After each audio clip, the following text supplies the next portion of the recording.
Hello and welcome to my channel. My name is Susan Tilly, and if today is the first time you are ever watching me, you are specially welcome. On this channel, I bring you information about living, working, and schooling abroad, especially if your plan is to come to the United Kingdom. Then I can tell you that you are at the right channel. Please consider to subscribe to my channel and also turn on your notification bell so that you'll be the first person to be notified anytime I upload a video.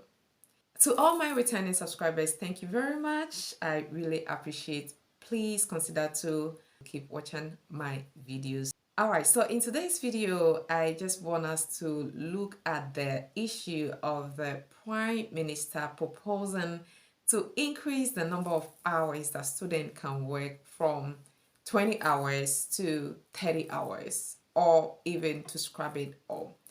The reason why I am making this video is because probably you are thinking of coming to the UK to come in school. Let's look at the pros and the cons of this proposal. Is it beneficial?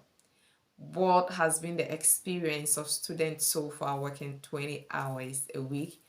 What are the British people thinking about this proposal, and what is you and our opinion on this? So let's get started. All right. So a few days back, the Prime Minister Rishi Sunak, as I mentioned earlier, announced his intention of increasing the number of hours that students, when I say student, I'm referring to international students, can work in the UK. So currently there are 680,000 students in the UK who are working 20 hours in a week. Now, the reason for this proposal by the Prime Minister is because firstly, he thinks it's going to help boost the economy, especially in the hospitality and the retail sector. Moving on now, because ministers are drawing up plans to allow foreign students to work longer hours in order to fill labour shortages in the hospitality and retail sectors. Now, the Prime Minister is looking to grow the economy by filling 1.3 million empty posts with students.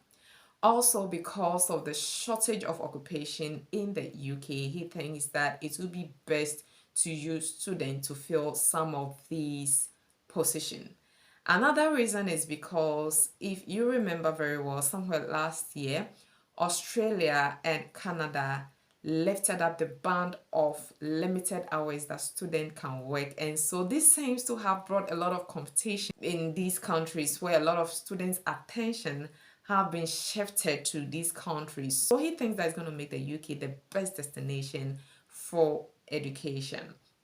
So basically these are the main reasons, okay?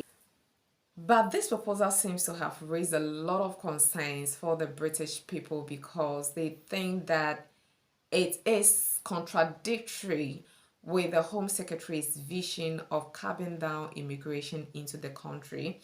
They think that it is rather going to attract more people to come into the country other than helping to solve the problem of immigration into the country. With Suella Braverman, who said that she's sceptical of these plans. In fact, as far as we can tell anyway, she wants pretty much the exact opposite to happen. That's because they'd make visas more attractive and could increase immigration. This just seems to be in direct opposition to what the Home Secretary wants to do. I can smell blood in the water here. Some have actually described this proposal as shambolic nonsense. Yes, it's because they argue that students are here to learn and not to work. And I do hope that the government thinks carefully before allowing students to work full time. Are they here to study or are they here to work? That's my question. Well, if what we're lacking is foreign students to be working full-time rather than part-time, which they all are anyway, if that is what we are lacking to get the economy up and running again, heaven help us. And let's not forget, as you mentioned, there are 680,000 students here now, all of whom, I dare say, are working in some hours at least. And on top of that, there are postgraduate students who actually bring their dependents here to work with them. I think it's a shambolic nonsense, really. Also, they think that it is a desperate attempt for the government to boost the economy. But yes, of course, even though it's going to help in the GDP, but in the long run, it's going to drag down the economy because it's going to put pressure on the public sector, because these students will need housing services, these students will need GP services, and also it's going to put a lot of pressure on schools. So they think that it is not going to help improve the economy in the long run, but rather going to put pressure on the economy. Let's listen to what they have to say. That's the problem, that we are desperate and the Treasury is desperate to grow the economy with immigration. But in fact, what they're doing in the long term is adding to what is dragging the economy down. If you've got, I don't know, if you've got 600,000 people working an additional 10 hours a week, it will be a minuscule growth in the economy, in GDP. But a hell of a lot of people who will need houses, who will need GPs, who will Yeah. need schools, all sorts of things.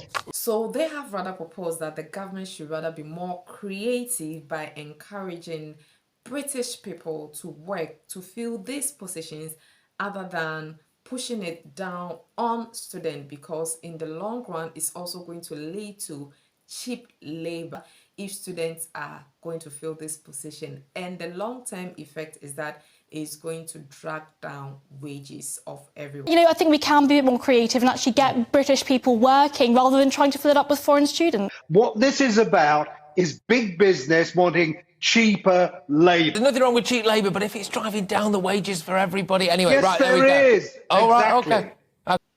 However, for international students or for people who are coming from other countries to come in school, this seems to be a very exciting proposal, and actually many of the international students cannot wait for this proposal to be passed on. Why? Because schooling in the UK, I tell you, it's money. It costs a lot to school in the UK. Okay, when I came into the UK to come in school, I had to depend on my family for support for some time. Okay, I had to depend on them for my accommodation, I had to depend on them for feeding, I had to depend on them for everything for some months before I was able to take over. Okay, so for international students, because of the cost of living and because of the pressure of expenses on international students, they think that it is a good thing, they think that it's a good proposal, and actually they cannot wait because it's going to lift up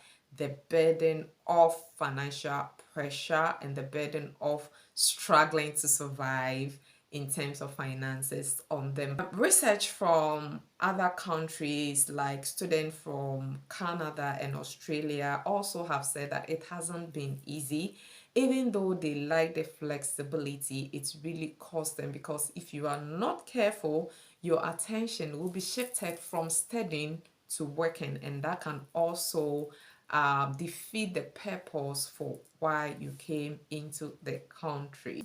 Well, if you should ask me my opinion, I think that it's a fantastic proposal, since it's going to allow students to raise extra income to support themselves, because I have been in that shoe before and I know that it wasn't easy. So in my opinion, I think that it is going to really help international students, and I am hoping that this will be passed on. And I don't know what you think, but you can also drop your opinion in the comment section and let's see.